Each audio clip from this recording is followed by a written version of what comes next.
Separate वातावरण मिले, किसी भी प्रकार का कोई इन्फेक्टेड पार्ट नहीं हो, ना किसी प्रकार की कोई दुविधा हो, ना उसको किसी प्रकार का स्ट्रेस हो। क्योंकि प्रेगनेंसी का जो पीरियड होता है बड़ा बहुत स्ट्रेसफुल होता है। एनिमल्स उसमें स्ट्रेस में रहता है, मतलब परेशानी में रहेगा, उसको दुख रहेगा, दर्द रहेगा, तो वो एकांत चाहता है। तो सबसे पहले तो जो भी प्रेग्नेंट एनिमल है, चाहे भेड़ है चाहे बकरी है, तो उसको हम सेपरेट करके रखें, अलग करके रखें।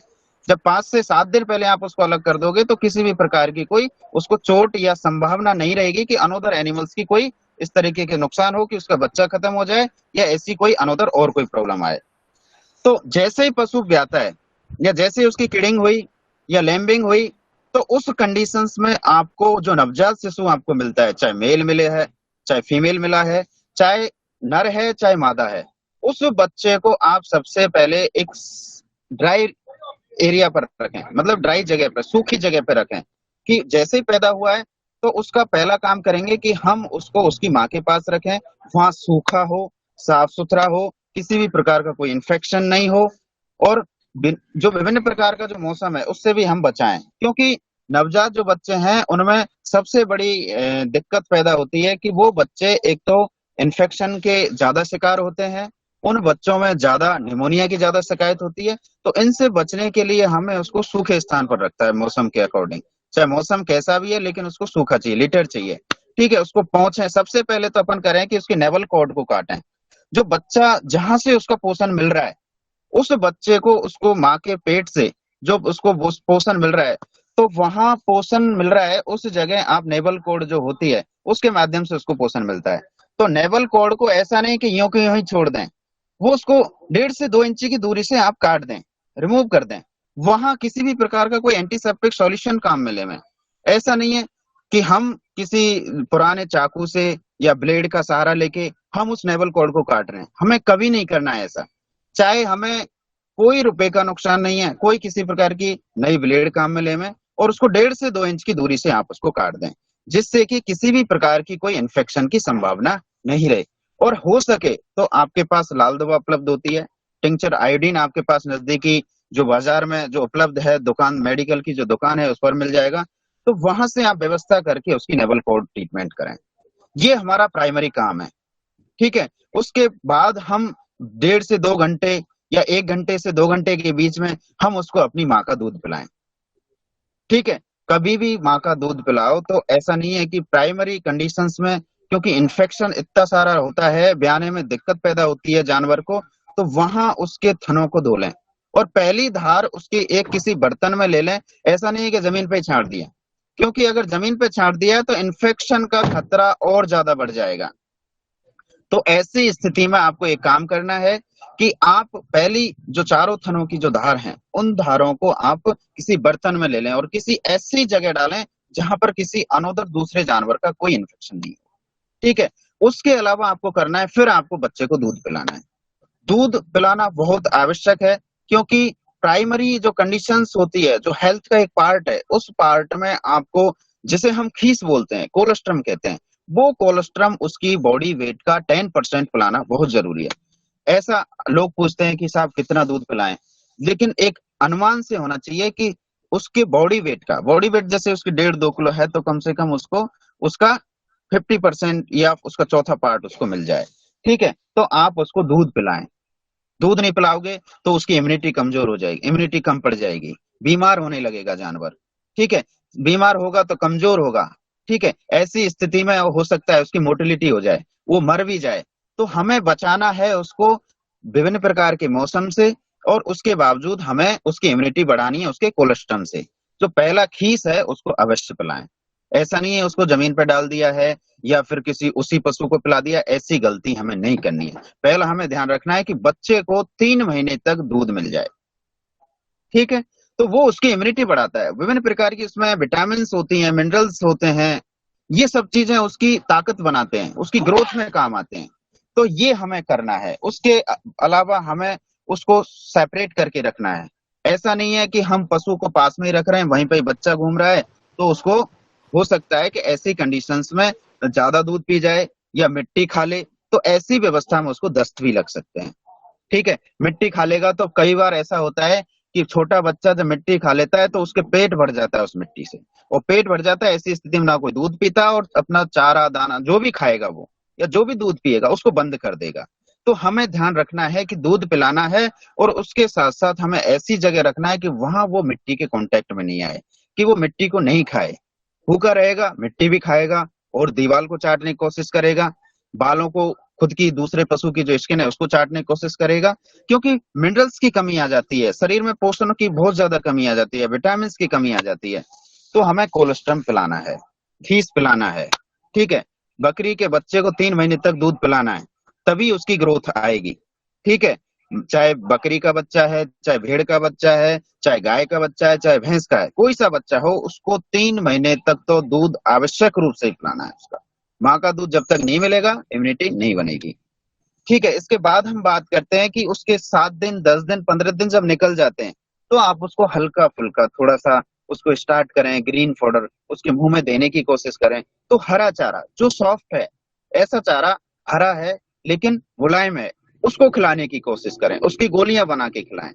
और एक चीज जो आपको आवश्यक रूप से करनी है कि जब बकरी के बच्चा पैदा होता है, भेड़ का बच्चा पैदा होता है, तो उस बच्चे को आप गरम तेल करके, आपके पास जो समय पर तेल उपलब्ध है, चाहे सरसों का तेल है, चाहे मूंगफली का तेल है, वो तेल को गरम करके उसमें हल्दी डालें, अजवाइन डालें, और एक आइडिया रख लो, एक एक थंब रूल मान लो कि हमें 3 से 5 ml हमें उसको वो तेल पिलाना है, और 7 दिन में एक बार तेल पिलाना है, जिससे कि उसने मिट्टी खाई है, जो अनवांटेड चीज खाई है, अशुद्धि वाली चीज है, वो सारी उसकी लेटरिन या फीसिस के माध्यम से बाहर निकल जाए, जिससे क्या है किसी भी प्रकार का कोई चारा दाना नहीं छोड़े, ठीक है। तो ये चीज भी हमें करनी है। दूसरी बात यह है कि समय पर जो भी अगर पशु को दिक्कत आती है, उस पशु को या उस बच्चे को आप डॉक्टर की सलाह लें, अच्छी साफ सुथरी जगह रखें, ठीक है। समय समय पर उसका वैक्सीनेशन करवाएं, उसको पेट के कीड़े मारने की दवा पिलाएं, ठीक है। तो ये सब चीजें आपको करनी है, मिनरल मिक्सचर देना है। ये सब चीजें जब तक नहीं करोगे बच्चे की ग्रोथ नहीं आ पाएगी, ठीक है। हो सकता है कि किन्हीं कारण से ये सब चीजें उपलब्ध नहीं हो पाए, लेकिन नजदीकी हॉस्पिटल आपके सबके पास है, वहां आप जाएं, वहां हॉस्पिटल में से आपको मिनरल मिक्सचर भी मिलेगा, पेट के कीड़ों की दवाई मिलेगी। क्योंकि हमेशा पशु को आप सब जानते हैं, डेली सुनते भी हैं, कई बार मीटिंग्स होती हैं हमारे। बहुत अच्छी बात है, खुशी की बात है कि कई फार्मर्स ऐसे हैं कि जो अपने पशुओं को बेहतर तरीके से रखते हैं, साइंटिफिक तरीके से रखते हैं, उनको अच्छा उत्पादन उनसे ले रहे हैं, अच्छी प्रकार की उनको चीजें खिला रहे हैं, ठीक है। तो यही चीज आपको अपनानी है। एक सबसे बड़ी बात जो मैं कहूंगा आपको, कि नजदीकी जो आपके कुछ लोग, बकरी एक ऐसा पशु है कि उस पशु को आप बाहर चरने के लिए छोड़ दें, उसके लिए ग्रेजिंग के लिए छोड़ दें, ब्राउजिंग के लिए छोड़ दें, ठीक है। तो आप उसको वहां छोड़ सकते हैं चढ़ने के लिए। नजदीकी यहाँ आसपास के हम एनवायरनमेंट की बात करें या लोकल डायलेक्ट की बात करें, यहाँ के रीजन की बात करें, तो यहाँ पर आपको नेचुरल जो ग्रीन फॉडर है वो काफी मिलेगा।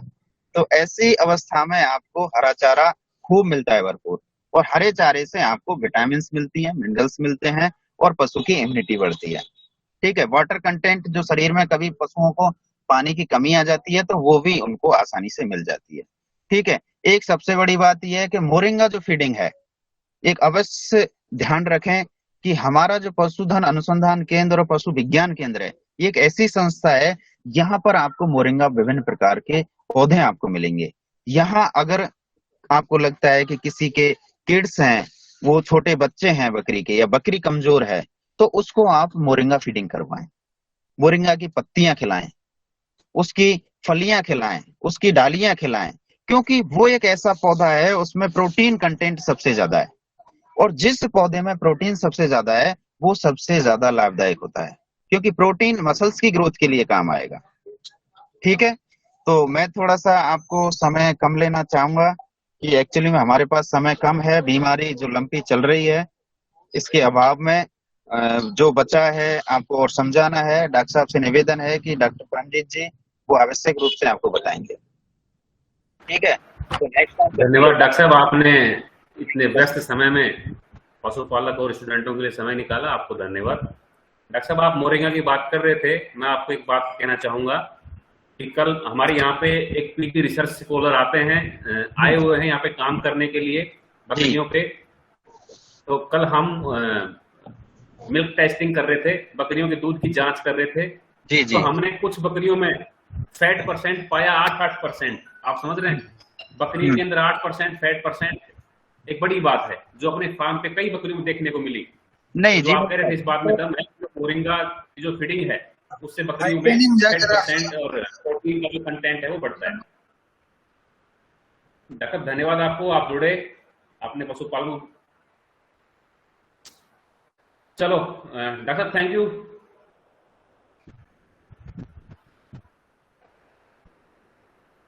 नहीं डॉक्टर साहब, आप ये बात सही कह रहे हैं बिल्कुल, और ये चीज हमने देखी है। लास्ट टाइम भी एक डॉक्टर पद्मा मिल थी, तो उन्होंने भी काम किया था, उन्होंने भी स्पेशल फीडिंग करवाई थी। और हमारी जो मैम है डॉक्टर हिना अशरफ वैज, उनका एक स्टूडेंट था, तो उसको भी मोरिंगा फीडिंग के लिए उन्होंने प्रमोट किया था, तो उसका रिजल्ट बहुत अच्छा रहा। उससे मिल्क फैट भी बढ़ा, उसके साथ साथ अनदर और चीज भी थी, जैसे कि उसकी बॉडी की ग्रोथ है, और जो डल डिप्रेस थी, एनीमिक कंडीशन थी, वो भी सारी खत्म हो गई थी। तो बहुत अच्छा है, प्लांट अच्छा है, इसके रिजल्ट भी अच्छे हैं। तो जो एनीमिक एनिमल्स हैं उनको ज्यादा खिलाएंगे तो ज्यादा उनकी बॉडी ग्रोथ होगी, मिल्क में फैट परसेंटेज भी बढ़ेगा, और सारी चीजें बेहतर होंगी। तो थैंक यू डॉक्टर साहब, थैंक यू, आपने टाइम दिया, थैंक यू सो मच। बिल्कुल बिल्कुल, बहुत बहुत धन्यवाद। चलो अपन अब चर्चा करते हैं, इस चर्चा को आगे बढ़ाते हैं। डॉक्टर साहब ने आपको मुख्य रूप से फीडिंग और हाउसिंग मैनेजमेंट के बारे में चर्चा करी। मैं आप लोगों को जो मेमने हैं, नवजात मेमने, उनके हेल्थ के बारे में आपको मोटी मोटी बातें बता देना चाहता हूं। सबसे पहले जो मेमनों के अंदर समस्या देखने को मिलती है वो नेवल इल की समस्या देखने को मिलती है। नेवल इल, जब डिलीवरी के बाद में, पार्चुरेशन के बाद में जो बच्चा है उसका जो नेवल कोड है उसमें सूजन आना एक बहुत ही कॉमन समस्या है।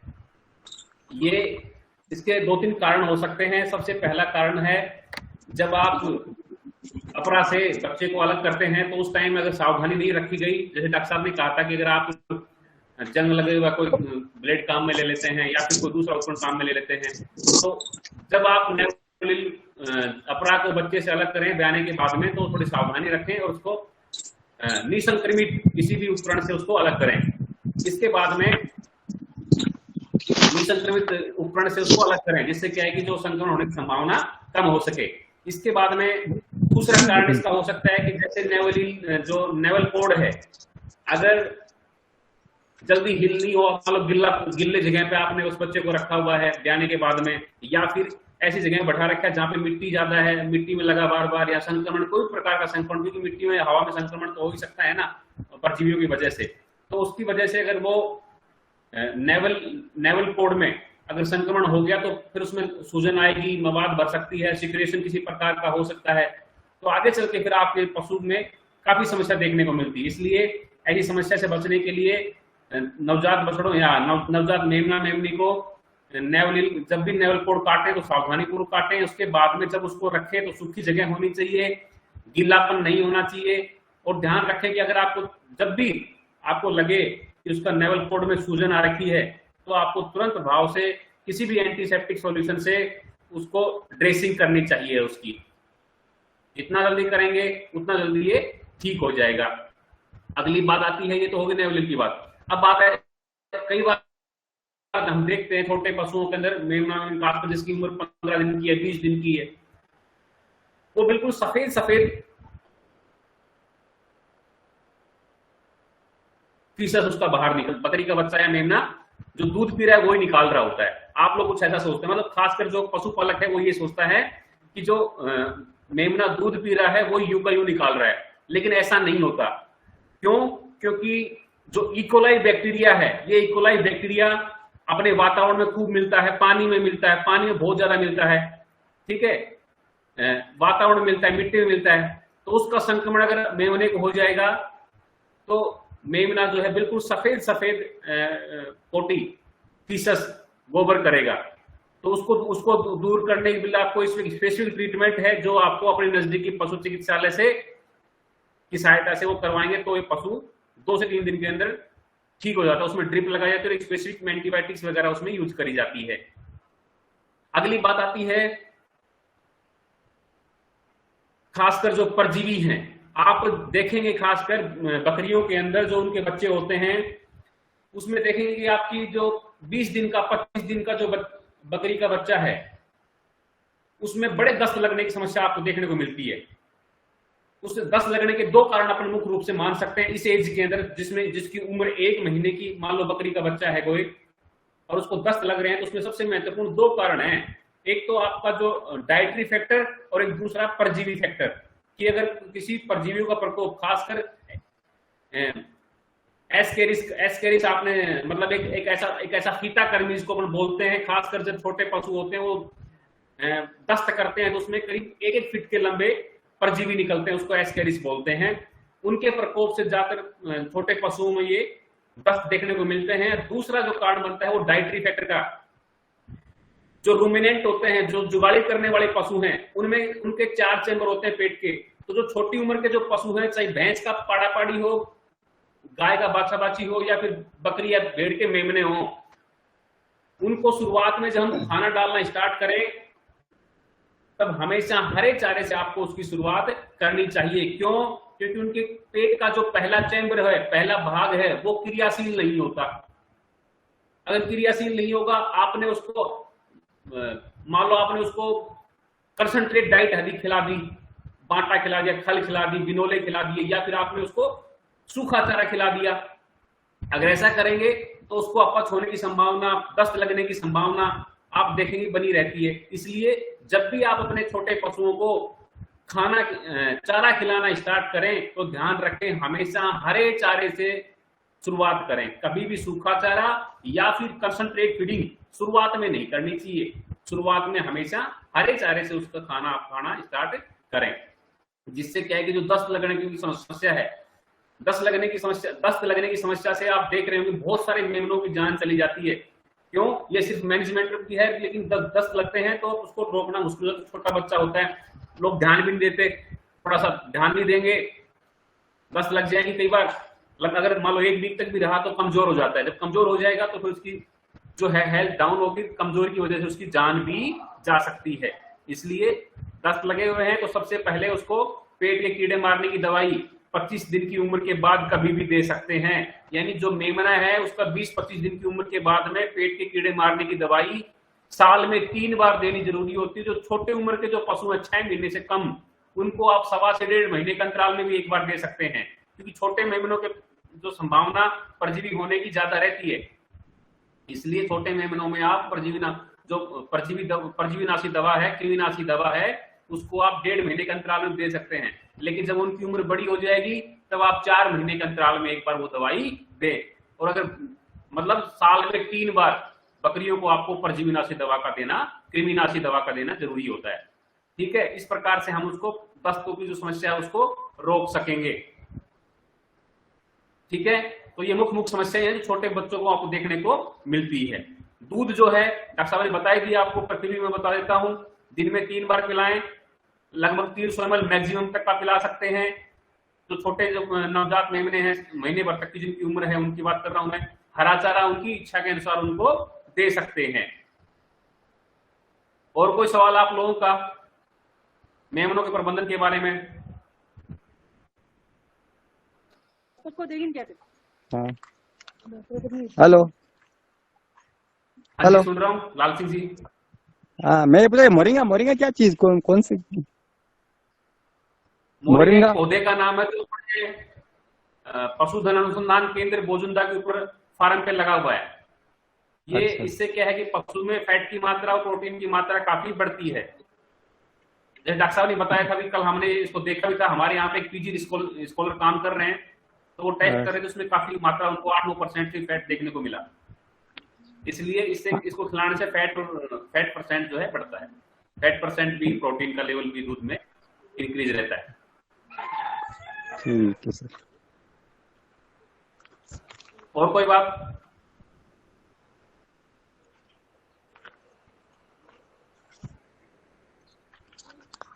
और किसी का कोई सवाल हो पूछ सकते हो मेमनों के प्रबंधन के बारे में? हेलो गायरी जी बताएं। हेलो हाँ जी, हेलो हाँ जी। सर सर बकरियों जी। के जो अपने सींग उगते हैं, इसलिए क्या करना पड़ता है सर? क्या कह रहे हैं? सर बकरी के हिंगड़ा जो उगते हैं नहीं बच्चे हुए, बकरी को मोटी हाँ मोटी हाँ। बकरी, हाँ हाँ हाँ, मोटी बकरी रखने के लिए सर क्या करना पड़ता है? हर बकरी के सर सींग उग जाते हैं। वो तो सिंग रोधन की एक प्रक्रिया है ना, वो अपना सकते हैं आप लोग। सर क्या करना पड़ता है इसके लिए? जो सिंग रोधन की प्रक्रिया है, हाँ जी। उसमें क्या करते हैं, दो प्रकार से किया जा सकता है, हाँ जी। केमिकल और फिजिकल। अच्छा। केमिकल और फिजिकल, केमिकल में कुछ कुछ ऐसे रासायनिक पदार्थ है जिनको लगा के सिंग सिंग उगने से उनको रोका जा सकता है। फिजिकल के अंदर क्या होता है कि जो छोटे बच्चे होते हैं उनको हाँ जी। हाँ जी। अपन गर्म रोड से भी कर सकते हैं, पर सावधानी पूर्वक उसमें रखना होता है। आपको सिंग रोधन आप अपने लेवल पे ना करें, क्योंकि ये एक ऐसी प्रक्रिया है जिसमें आपने जरा सा भी इधर उधर कर दिया तो उसमें बच्चे की जान भी जा सकती है। इसलिए जो नजदीकी पशु चिकित्सालय है उसमें जाके आपको सिंग रोधन अपने बच्चे के करवाने चाहिए। ठीक है सर। Okay sir, okay. और कोई सवाल किसी का?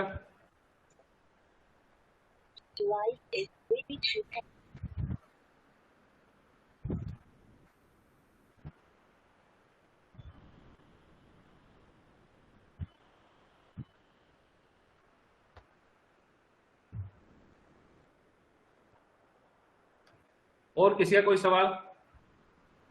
हाँ जी सर, कुछ दवाइयाँ बता दीजिए जो बच्चों को अगर दस्त लग जाते हैं तो उनको अप्रोप्रिएट समय पे दी जा सके, जो चौधरी जी, बेनिफिशियरी। मैं आपको एक सवाल बात कहना चाहूंगा कि दवाइयां जो हैं, और खासकर बच्चों की दवाइयां, हम लोग अपने लेवल पे ना दें तो बहुत सही रहता है। क्योंकि दवाइयों की जो डोज रेट है वो बच्चों के ट्रीटमेंट के लिए बहुत महत्वपूर्ण है। इसलिए दवाई नाम की जो भी चीज आप पशु को दें, वो नजदीकी पशु चिकित्सक की सलाह से ही दें। Okay sir, okay. ट्रीटमेंट नाम की कोई भी चीज, अगर देसी नुस्खा है तो अपने हिसाब से कर सकते हैं, पर ट्रीटमेंट नाम की कोई भी चीज आप दे रहे हैं दवाई के रूप में, तो आपको, क्योंकि उसकी डोज रेट मैटर करती है, मैटर करता है उसका लगाने का तरीका, देने का तरीका। इसलिए आपको अपने नजदीकी पशु चिकित्सक से या पशु चिकित्सा अधिकारी से या किसी पशुधन सहायक से भी आप सलाह ले सकते हैं।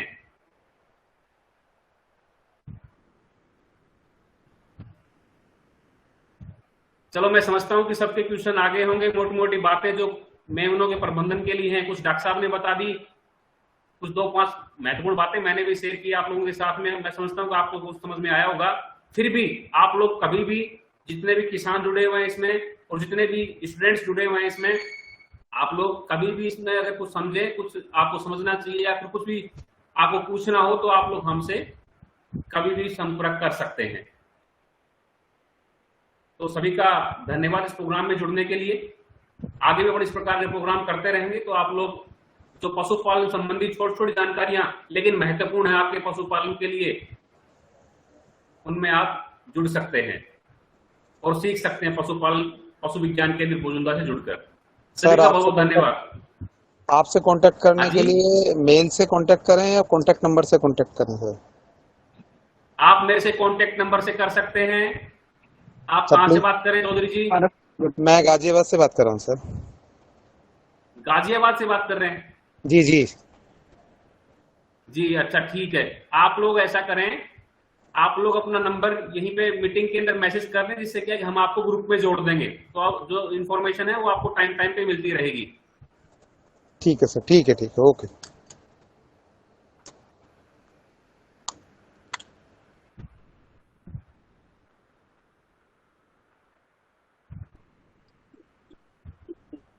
चलो ठीक है, धन्यवाद सभी को इस प्रोग्राम में जुड़ने के लिए। हाँ, तुषार कुछ कह रहे थे?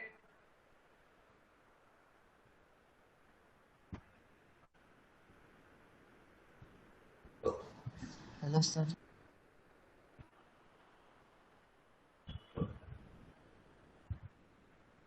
चलो, सभी का बहुत बहुत धन्यवाद भाई इस प्रोग्राम में जुड़ने के लिए।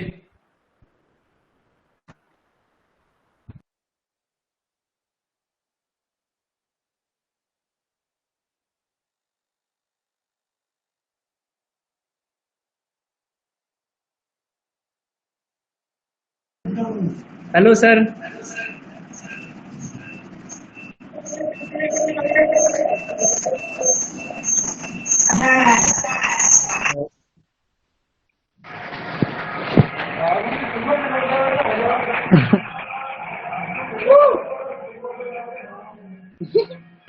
तो माइक बंद कर। तेरा ही चालू है।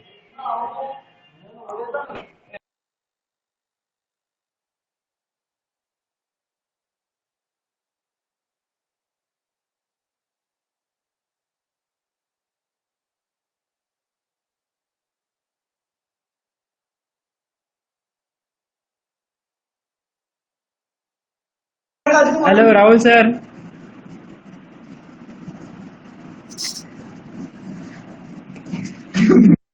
अरे राहुल सर तो फरा गया बोल के कहीं दे रही हो।